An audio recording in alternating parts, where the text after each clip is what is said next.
Welcome to Toss academy. Toss അക്കാഡമിയുടെ SET ഹിസ്റ്ററിയുമായി ബന്ധപ്പെട്ട ഒരു പുതിയൊരു ക്ലാസ്സിലേക്ക് നിങ്ങൾക്ക് ഏവർക്കും സ്വാഗതം.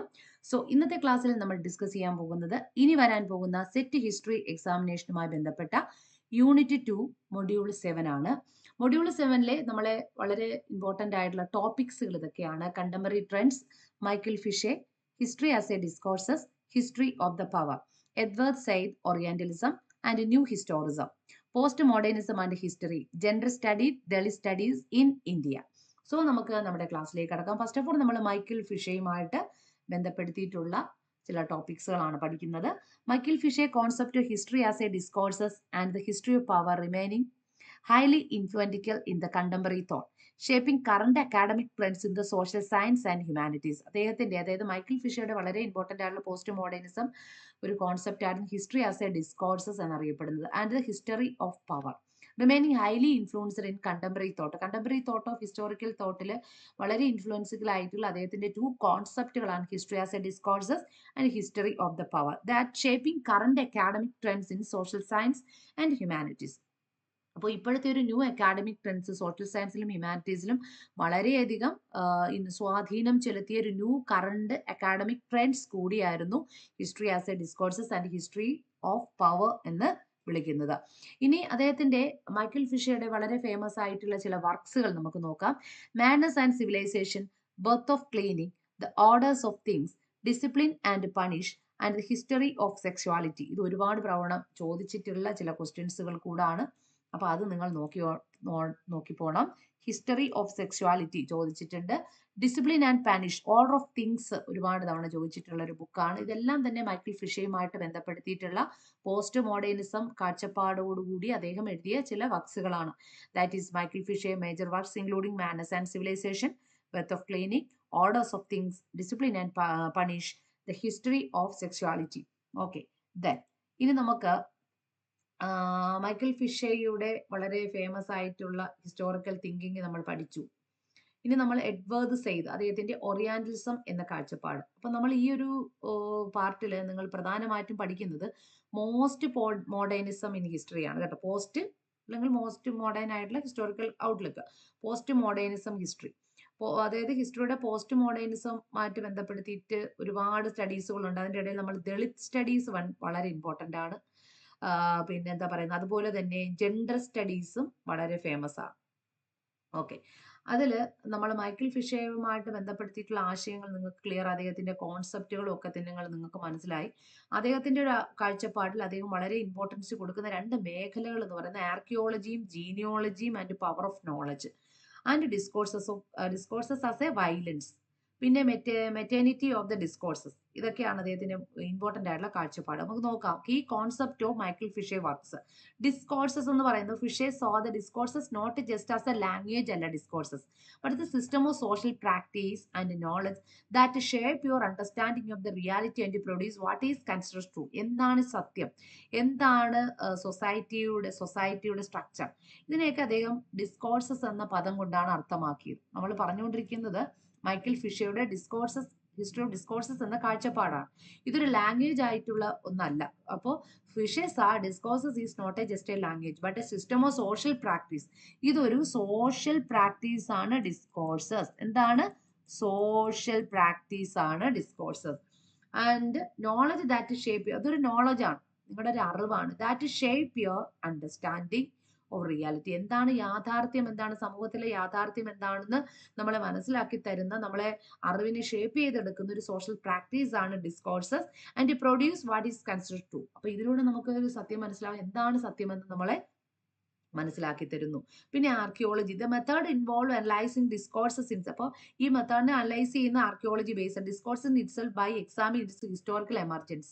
ഇതിന്റെ ഒരു historical emergence, rules and transformation without focusing on intention of the speakers of writers. അപ്പോൾ സ്പീക്കേഴ്സിനെയും റൈറ്റേഴ്സിനെയൊക്കെ സ്വാധീനം ചെലുത്തുന്ന ചില ഹിസ്റ്റോറിക്കൽ എമർജൻസി, ഹിസ്റ്ററിയുടെ ചില ഒരു പുതിയ ഉത്ഭവം, rules and transformations without focusing on intention of the speakers of റൈറ്റേഴ്സിന്റെ ഇന്റൻഷനെ ഫോക്കസ് ചെയ്യാത്ത കാര്യം എന്ന് വെച്ചാൽ archaeology base The method involving analyzing discourses itself. Discoursesനെ നമ്മൾ itself ആയിട്ടുള്ള discourses by examining historical emergence, rules, transformation, etc. ഇതൊക്കെ historical discourse. അപ്പോൾ historical discourses is influential to archaeology. ഇനി വരുന്നത് genealogy ഉണ്ട്. This method developed later historical analysis that trace the contingent often origination of the discourses, revealing the connection to power and how it came to be is known as natural inevitable. അതാണ് അപ്പോൾ ജീനിയോളജിക്കും അറിവിനും ആർക്കിയോളജിക്കിലൂടെയൊക്കെ തന്നെ അധിഷ്ഠിതമായ history of ഡിസ്കോഴ്സസിന് നമ്മൾ പ്രാധാന്യം കൊടുത്തിട്ടുണ്ട്. So അപ്പൊ ഒന്നുകൂടി നോക്കാം. നമ്മൾ ഫസ്റ്റ് ഓഫ് ഓൾ പറഞ്ഞ ഡിസ്കോഴ്സസ് എന്താണ്? ഡിസ്കോഴ്സസ് എന്ന് പറയുന്നത് is a nothing, is a not a just a language but a system of social practice and knowledge that shape your understanding the reality and produce what is consider true. എന്താണ് true എന്ന് നമ്മളെ മനസ്സിലാക്കി തരുന്നത്, എന്താണ് അറിവ്, ശരിയായ അറിവിലേക്ക് നമ്മൾ കൊണ്ടെത്തിക്കുന്നവനാരോ, അതുകൊണ്ട് ഡിസ്കോഴ്സസ്. ഇതാണ് പിന്നെ മൈക്കൽ ഫിഷറുടെ new concept of historical writing. ഇനി ഹിസ്റ്ററി ഓഫ് പവർ ഉണ്ട്. മൈക്കൽ ഫിഷറുടെ മറ്റൊരു പ്രധാനപ്പെട്ട ഒരു കോൺസെപ്റ്റ് ആണ് ഇതെന്നറിയപ്പെടുന്നത് ഹിസ്റ്ററി ഓഫ് പവർ. അപ്പൊ ഹിസ്റ്ററി ഓഫ് പവർ എന്നൊരു ആശയം അദ്ദേഹത്തിന്റെ വളരെ ഫേമസ് ആയിട്ടുള്ള ഒരു ആശയമാണ്. അപ്പൊ നിങ്ങൾ പഠിച്ചെടുക്കേണ്ട കാര്യം ഇത്രയുമാണ്. ഈ മീനിങ് ഫുള്ളി നമ്മൾ ഈ ആശയത്തെ മനസ്സിലാക്കി എടുക്കണമെങ്കിൽ ജീനിയോളജി ബേസ്, ആർക്കിയോളജിക്കൽ ബേസ് ആയിട്ടുള്ള റിയാലിറ്റി ഓഫ് പവർ, ഇതിനെയാണ് ഹിസ്റ്ററി ഓഫ് ഡിസ്കോഴ്സസ് എന്ന് അറിയപ്പെടുന്നത്. And history of power, that means your knowledge. Okay. Then Edward സെയ്ദിനെ കുറിച്ചിട്ടാണ് നോക്കുന്നത്. അദ്ദേഹമാണ് ഓറിയന്റലിസം എന്നൊരു ആശയം കൊണ്ടുവന്നത്. The theory of orientalism argue that orient the East, orientalism means ഓറിയന്റലിസ്റ്റുകൾ എന്ന് പറയുമ്പോൾ ഈസ്റ്റിലുള്ള ആൾക്കാർ, was not a objective reality but a western construction created by the represent the other of Europe. The Orientalist perspectives argued that this Orientalist mindset became blends through which Western viewed the East often unconscious. നമ്മൾ ഒറിയന്റലിസം എന്ന് പറയുമ്പോൾ Edward സൈഡിന്റെ ഈസ്റ്റും വെസ്റ്റും തമ്മിലുള്ള കോൺട്രവേഴ്സിയാണ് പറയുന്നത്. Edward side കൊണ്ടുവന്ന ഈ ഒറിയന്റലിസം എന്നൊരു ആശയം അദ്ദേഹത്തിന്റെ ഒരു 1978 അദ്ദേഹം തയ്യാറാക്കിയ ഒരു പുസ്തകമാണ്. 1978 ഇമ്പോർട്ടന്റ് ആണ്. 1978 ഈ ഒരു ആശയം അദ്ദേഹം ആദ്യമായിട്ട് രംഗത്ത് കൊണ്ടുവന്നത്. Book by Edward Said which establish the term orientalism. അദ്ദേഹത്തിന്റെ പുസ്തകം 1978 പ്രസിദ്ധീകരിച്ച അദ്ദേഹത്തിന്റെ പുസ്തകത്തിൽ നിന്നുമാണ് അദ്ദേഹം ഓറിയന്റലിസം എന്നൊരു ആശയം പ്രസിദ്ധീകരിച്ചത്. അപ്പൊ അദ്ദേഹം പറഞ്ഞു ഒറിയന്റലിസം എന്ന് പറയുന്നത് argue the orient means East, കിഴക്കിലുള്ള ആൾക്കാർ, വാസ് നോട്ട് എ ഒബ്ജക്റ്റീവ്, അതൊരു ഒബ്ജക്റ്റീവ് വസ്തുനിഷ്ഠപരമായിട്ടുള്ള റിയാലിറ്റി അല്ല. Okay, was not an objective real but a western construction created. പക്ഷെ നമ്മുടെ പാശ്ചാത്യ ലോകം വെസ്റ്റേൺ കൺസ്ട്രക്ഷൻ ക്രിയേറ്റ് ചെയ്തിരിക്കുന്നത് represent the other of Europe, അതായത് മറ്റു ചില യൂറോപ്പിനെ. ഈ claimed that western scholar writers and politicians created the system of knowledge. അറിവിന്റെ യഥാർത്ഥ വക്താക്കൾ എന്ന് പറയുന്നത് പാശ്ചാത്യ ലോകത്തുള്ള ആൾക്കാരാണ്, Europeans. The writers and politicians create the system of knowledge and discourses that portrayed the East. അതിനെ പോർട്രേറ്റ് ചെയ്തെടുത്തത് ഈസ്റ്റുകാരെന്നേ ഉള്ളൂ. Portrait the East inferior. അവര് പോർട്രേറ്റ് ചെയ്തെടുക്കുന്നത് ഈസ്റ്റുള്ള കിഴക്കിലുള്ള ആൾക്കാർ ദേ ബിക്കെയിം ഇൻഫീരിയർ ക്വാളിറ്റീസ് ഉള്ളവർ, കീഴാള വർഗ്ഗക്കാരാണ്, ബാക്ക്വേർഡ് ആണ്, and exotic to justify western imperialism and culture superiority. അപ്പൊ അദ്ദേഹം ഈ ഓറിയന്റലിസത്തിലൂടെ പറയുന്നത് വെസ്റ്റേൺ ഇൻപീരിയലിസത്തിനെയും വെസ്റ്റേൺ സാമ്രാജ്യവാദത്തെയും കൾച്ചറൽ സുപ്പീരിയറിറ്റി ഓഫ് ദി വെസ്റ്റേണലൈസേഷന്റെ കൾച്ചറൽ സുപ്പീരിയറിറ്റിയെ കുറിച്ചിട്ട് പറയുന്നത്. The discourses was not a neutral.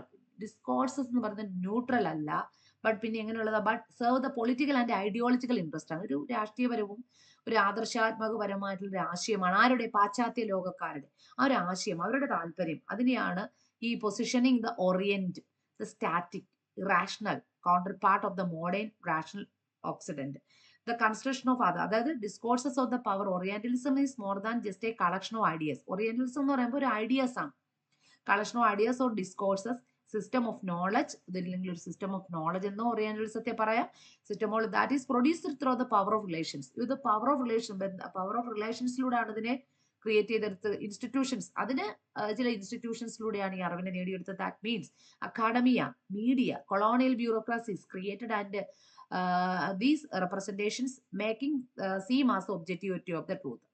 അപ്പൊ ഇവിടെ നമ്മൾ ഓറിയന്റലിസം എന്ന് പറയുമ്പോൾ വെസ്റ്റേണൈസേഷന്റെ സുപ്പീരിയാരിറ്റിയെ കാണിക്കുന്നു. അവര് ഈ ഓറിയന്റലിസത്തില് എഡ്വേർഡ് സെയ്ദ് ഈ portrait the East as the inferior. Orientalist ഈസ്റ്റുകാരെ അവർ ഇൻഫീരിയർ ആയിട്ടുള്ള വർഗ്ഗക്കാരായിട്ടാണ് കണക്കാക്കിയത്. Orientalism created the justification for the western dominion. അതിനൊരു ജസ്റ്റിഫിക്കേഷനെ പോലെ അദ്ദേഹം കൊണ്ടുവന്നു for western dominions and colonial ambitions. He presented the western as the brighter brighter or progress and civilisation to primitive world. The link between the culture and politics Said was, അദ്ദേഹം ഇതിലൂടെ അർത്ഥമാക്കുന്നത് Said argue that the orientalist mindset became lens through which western view that East often unconsciously. The post colonial studies, media scholarship, reclaiming narratives, ഇതൊക്കെ Edward Said തന്റെ പഠന വിഷയമാക്കിയിട്ടുണ്ട്. അദ്ദേഹത്തിന്റെ പഠന വിഷയമാക്കാൻ അദ്ദേഹം ശ്രമിച്ചു. ആരാ? Edward Said. അപ്പൊ എഡ്വേർഡ് സയ്യിദ് കൊണ്ടുവന്ന ഒരു ആശയമാണ് എന്തെന്നറിയപ്പെടുന്ന കുട്ടികളെ ഓറിയന്റലിസം എന്ന ആശയം. ഈ ആശയത്തിലൂടെ അദ്ദേഹം വ്യക്തമാക്കിയത് വെസ്റ്റേണൈസേഷന്റെ എന്താ പറയുന്നത്, വെസ്റ്റേണൈസേഷനെ അവര് പിന്നെ ഉന്നത കുല വർഗ്ഗക്കാരെന്ന് അവർ കണക്കാക്കുകയും മീൻസ് കിഴക്കിന്റെ ആൾക്കാരെ ഓറിയന്റലിസ്റ്റുകൾ കണക്കാക്കിയതാണ് ഇൻഫീരിയർ ടൈപ്പ് ഓഫ് പീപ്പിൾ ആയിട്ടാണ് അവരെ കണ്ടത്. മനസ്സിലാവും. ഓറിയന്റലിസ്റ്റിന്റെ വിഷയം എന്ന് പറയുമ്പോൾ ഒരു മാനസികാവസ്ഥ, ഒരു അറിവ്, ഒരു നോളജ് പ്രോസസ് പാശ്ചാത്യരെ വിശേഷിപ്പിക്കുന്ന മാനസികാവസ്ഥ പാശ്ചാത്യരെ വീക്ഷിക്കുന്ന ഒരു ലെൻസായി ഒരു എന്താ പറയുന്നത് എഡ്വേർഡ് സയ്യിദ് വാദിച്ചു. പലപ്പോഴും അവര് കിഴക്കുകാരെ അല്ലെങ്കിൽ ഈസ്റ്റിലെ പലപ്പോഴും അബോധാവസ്ഥയിലേക്ക് തള്ളിവിട്ടു. അബോധാവസ്ഥയിൽ എന്ന് പറഞ്ഞിരിക്കുന്നത് ഒരു ഓഫൻ അൺകോൺഷ്യസ്ലി ആണ് കണക്കാക്കിയത്. Mindset became lens through which western viewed the East often unconsciously. ഒരു അൺകോൺഷ്യസ്ലി ആയിട്ടാണ് വെസ്റ്റേൺകാർ ഈസ്റ്റേൺകാരെ വ്യൂ ചെയ്തത്. അദ്ദേഹത്തിന്റെ ഒറിയന്റലിസ്റ്റ് കാഴ്ചപ്പാടുകളാണ് നമ്മൾ പറഞ്ഞു. ഇതാണ് ഒറിയന്റലിസ്റ്റ് കാഴ്ചപ്പാടുകൾ എന്ന് പറയുന്നത്. ഓക്കെ, അത് വളരെ ഇമ്പോർട്ടന്റ് ആയിട്ടുള്ള അദ്ദേഹത്തിന്റെ ഒരു എന്താ പറയുന്ന ഒരു ആശയമാണ്. Orientalist perspectives therefore the mindset the western view that, അതായത് പാശ്ചാത്യ ലോകത്തുള്ളവർ കിഴക്കിന്റെ ആൾക്കാരെ കണ്ടത് ഇൻഫീരിയർ ക്വാളിറ്റി ഉള്ള ആൾക്കാരായിട്ടാണ്. Through the specific often unconscious ആയിട്ടാണ് കാണുന്നത്. the lens portrait east not as the objective reality but the place that exotic inferior backward peoples എന്നാണ് അവരെ കണക്കാക്കിയിരുന്നത്. ഓക്കെ, ഇതാണ് ഒറിയാന്റലിസം എന്നുള്ള എഡ്വേർഡ് സയ്യിദിന്റെ ഒറിയാന്റലിസം എന്നുള്ള കാഴ്ചപ്പാട്. മനസ്സിലായിട്ടുണ്ടല്ലോ? ഓക്കെ, അദ്ദേഹം 1978 എഡ്വേർഡ് സയ്യിദ് തന്റെ ഒറിയാന്റലിസം എന്നൊരു പുസ്തകം പ്രസിദ്ധീകരിച്ചത്. മനസ്സിലായിട്ടുണ്ടല്ലോ? അപ്പോ ഇതൊക്കെയാണ് ഈ ഒരു പുസ്തകത്തിലൂടെ അദ്ദേഹം വിവരിച്ചിരിക്കുന്ന ഒറിയാന്റലിസത്തെ കുറിച്ച്. ഓക്കെ, അപ്പോ വസ്തുനിഷ്ഠപരമായിട്ടുള്ള അറിവിന്റെ ബന്ധം എന്നുള്ളതാണ് അദ്ദേഹം കണക്കാക്കുന്നത്. കൂടാതെ പാശ്ചാത്യരും പൗരസ്ത്യ ലോകവും തമ്മിലുള്ള എന്താ പറയുന്നത് ഒരു കോൺഫ്ലിക്റ്റ് എന്നുള്ള ഒരു ഓറിയന്റലിസത്തിന്റെ പ്രതിനിധി എന്ന വണ്ണം നമ്മൾ മനസ്സിലാക്കേണ്ട ഒരു വ്യക്തി കൂടിയാണ് ഈ പുസ്തകത്തിലൂടെ 1978 ആരാ? എഡ്വേർഡ് സയ്യിദ്. പാശ്ചാത്യ ലോകത്തൊക്കെ വളരെയധികം പ്രാധാന്യത്തോടുകൂടി കണ്ടിട്ടുള്ള ഒരു ബുക്കായിരുന്നു എഡ്വേർഡ് സയ്യിദ് കൊണ്ടുവന്ന ഒറിയന്റലിസം. അദ്ദേഹത്തിന്റെ ഒരു കാഴ്ചപ്പാടാണ് കേട്ടോ, അതാണ് നിങ്ങൾ മനസ്സിലാക്കേണ്ടത്. വ്യത്യസ്ത തലങ്ങളിലാണ് നമ്മൾ ഈ ഒരു ഒറിയന്റലിസം എന്ന പുസ്തകത്തിലൂടെ നമ്മൾ പാശ്ചാത്യ പൗരസ്ത്യ ലോകത്തെ മനസ്സിലാക്കുന്നത്. ഓക്കെ, അപ്പൊ ഇതൊക്കെയാണ് ഒറിയന്റലിസം. അപ്പൊ ഒറിയന്റലിസം എന്ന് പറയുന്നത് എന്താണ്? പൗരസ്ത്യ ദേശത്തെ കുറിച്ചുള്ള ആശയങ്ങൾ, അതായത് ഈസ്റ്റേൺ ലോകത്തെ കുറിച്ചുള്ള ആശയങ്ങളും ആശയങ്ങളുടെ ഒരു അബോധാവസ്ഥ, അതായത് ഓഫൻ അൺകോൺഷ്യസ്ലി അനുമാനങ്ങളും, അതായത് പാശ്ചാത്യ ലോകക്കാരുടെ വീക്ഷണഗതികളും അവർക്ക് പാശ്ചാത്യ ലോകക്കാര് പൗരസ്ത്യ ലോകക്കാരെ കണ്ടെത്തിയത് അബോധാവസ്ഥയിലുള്ള അവരുടെ അനുമാനങ്ങളുടെ ഒരു കൂട്ട്. ആരുടെ? പാശ്ചാത്യ ലോകക്കാർക്ക് പൗരസ്ത്യ ലോകക്കാരോടുള്ള ഒരു അബോധാവസ്ഥയെ കുറിച്ചിട്ടുള്ള ഒരു വ്യൂ പോയിന്റുകൾ. ഓക്കെ, ഇത്രയുമാണ് ഒറിയാന്റലിസം എന്ന കാഴ്ചപ്പാട്. മനസ്സിലായിട്ടുണ്ടല്ലോ? പിന്നെ പോസ്റ്റ് കൊളോണിയൽ ആയിട്ടുള്ള പിന്നെ എഡ്വേർഡ് സയ്യിദിന്റെ പഠനങ്ങൾ വളരെയധികം ക്രിറ്റിസിസത്തിന് വഴിതെളിച്ചിട്ടുണ്ട്. അദ്ദേഹം ഒരു പോസ്റ്റ് കൊളോണിയലിസ്റ്റ് സ്റ്റഡീസിന്റെ വക്താവ് കൂടിയായിരുന്നു എഡ്വേർഡ് സയ്യിദ്.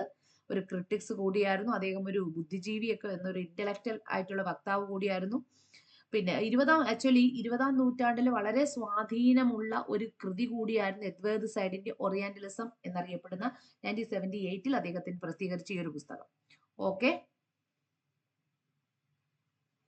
നെക്സ്റ്റ് ഇനി നമ്മൾ എഡ്വേർഡ് സയ്യിദിന്റെ ഒറിയന്റലിസം കണ്ടു. ഇനി നെക്സ്റ്റ് നമ്മൾ നോക്കാൻ പോകുന്ന ന്യൂ ഹിസ്റ്റോറിസം.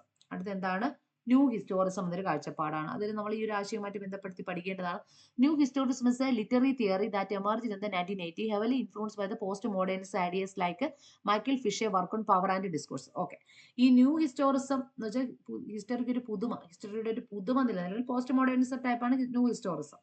ഈ ന്യൂ ഹിസ്റ്റോറിസം എന്നൊരു ഐഡിയ നമുക്ക് ചരിത്ര ലോകത്ത് വന്നത് നമ്മുടെ മൈക്കൽ ഫിഷറുടെ power and discourses of history എന്ന ആശയം, discourses of history, power of history എന്ന ആശയത്തിലൂടെയാണ്. 1980 ഈ ഒരു ആശയം വന്നത്. Heavily influence post moderns ideas like Michel Foucault. Post moderns ideas എന്ന് പറയുമ്പോൾ നിങ്ങൾ ഒരൊറ്റ പേര് മാത്രമേ ചിന്തിച്ചു വയ്ക്കാവൂ, അതാ മൈക്കൽ ഫിഷർ.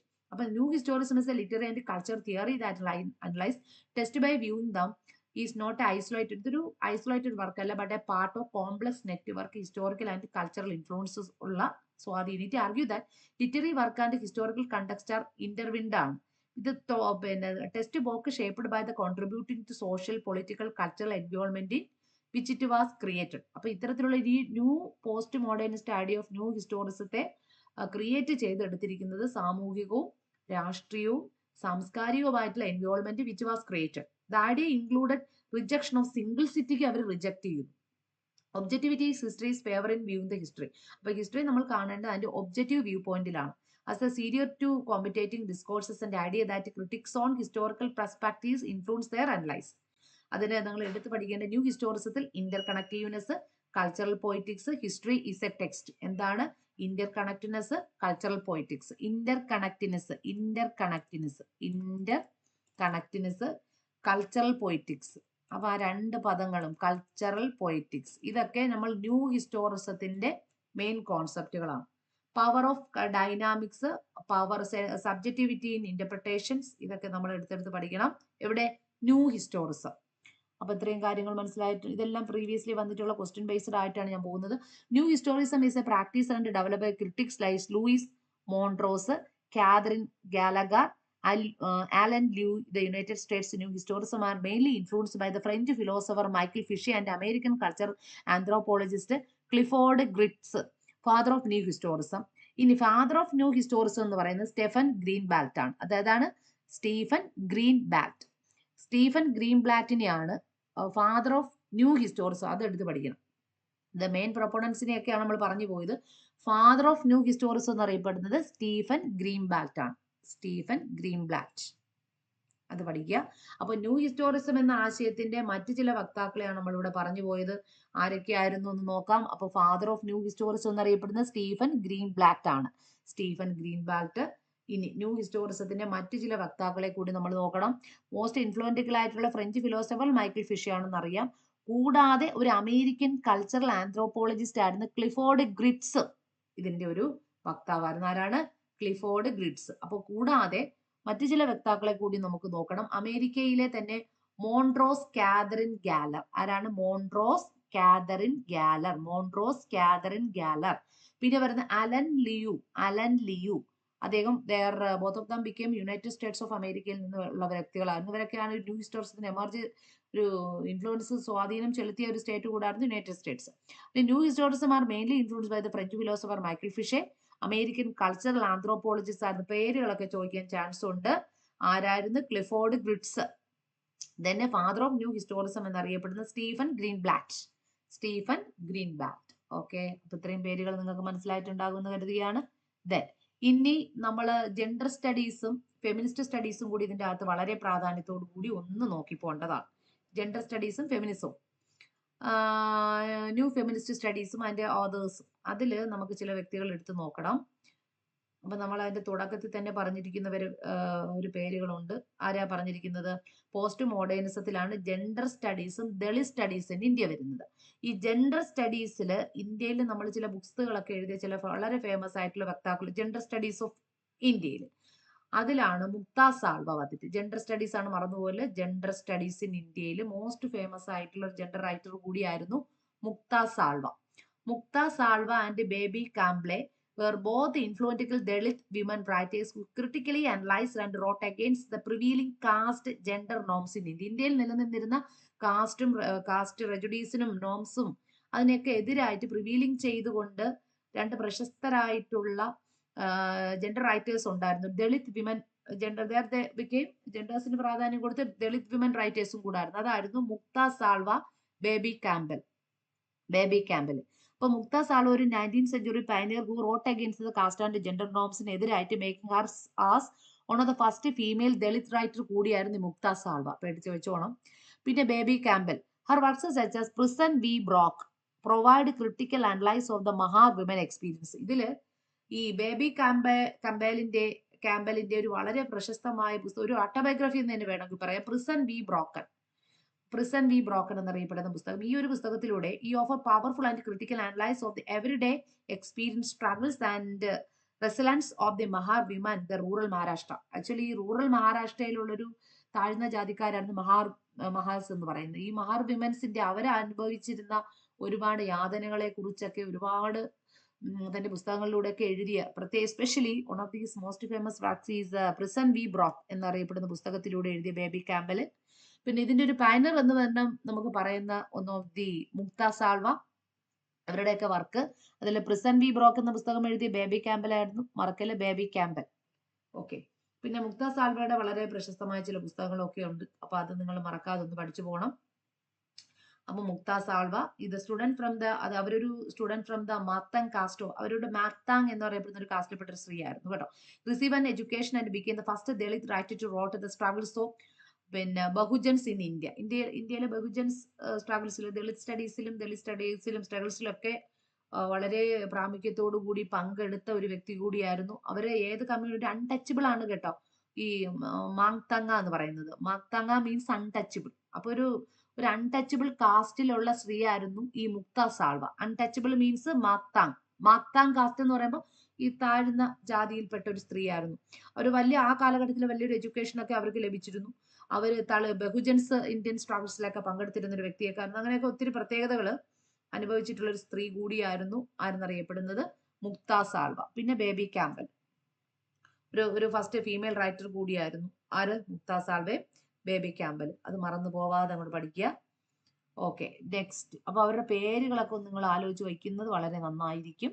കാര്യം ക്വസ്റ്റ്യൻ ഒക്കെ ചോദിക്കാൻ ചാൻസ് ഉണ്ട്. Ruth Manorama is an activist recognized the right to livelihood award for her work on Dalit women rights, the rights of domestic workers and slum dwellers.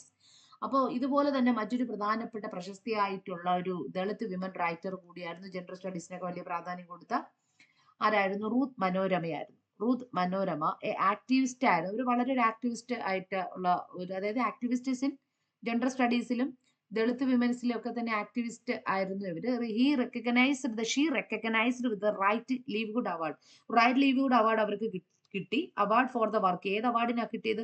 Dalit women rights and rights of domestic workers and slum dwellers എന്നറിയപ്പെടുന്നവരുടെ ഈ ബുക്കിനൊക്കെ ഒരുപാട് അവാർഡുകളൊക്കെ നേടിക്കൊടുത്തിട്ടുള്ള ഒരു ബുക്കായിരുന്നു. Okay. അപ്പൊ Ruth മനോരമയും ഈ ഒരു കാലഘട്ടത്തിലെ പ്രശസ്തയായ ഈ കാലഘട്ടത്തിലെ റൈറ്റർ ആയിരുന്നു Ruth Manorama. Is a Dalit social activist ആയിരുന്നു in Bangalore. She fight for Dalit women റൈറ്റ്സിന് വേണ്ടി ഫൈറ്റ് ചെയ്തിട്ടുള്ള ഒരു വ്യക്തി കൂടിയായിരുന്നു. ബാംഗ്ലൂരിൽ നിന്നുള്ള ഒരു ദളിത് സമൂഹത്തിൽപ്പെട്ടിട്ടുള്ള ഒരു സ്ത്രീ ആയിരുന്നു ആരെന്നറിയപ്പെടുന്ന റൂത്ത് മനോരമ. അപ്പോൾ അത് നിങ്ങളൊന്ന് എടുത്തെടുക്കുക, Ruth Manorama. Okay. Ruth Manorama is a legacy തന്നെയാണെന്ന് തന്നെ പറയാം. അപ്പോൾ അവര് general secretary of the women's voice founded in 1985. He work with women in slums, struggles for land shelter and surviving rights of the urban popular women's. അവർക്കൊക്കെ വേണ്ടിയിട്ട്, ഈ അധികൃത വിഭാഗത്തിൽപ്പെട്ട സ്ത്രീകൾക്ക് അവരുടെ അപ്ലിഫ്മെന്റിനൊക്കെ വേണ്ടിയിട്ട് വാദിച്ച ഒരു സ്ത്രീ ആയിരുന്നു Ruth Manorama. She's an historian also. അവർക്ക് ഒരു റൈറ്റ് ടു ലീവ്ഹുഡ് അവാർഡ് ഒക്കെ ലഭിച്ചിട്ടുണ്ട്. For the studies of Dalit women's rights and the rights of domestic workers and slum dwellers നൊക്കെ വേണ്ടി വാദിച്ചു.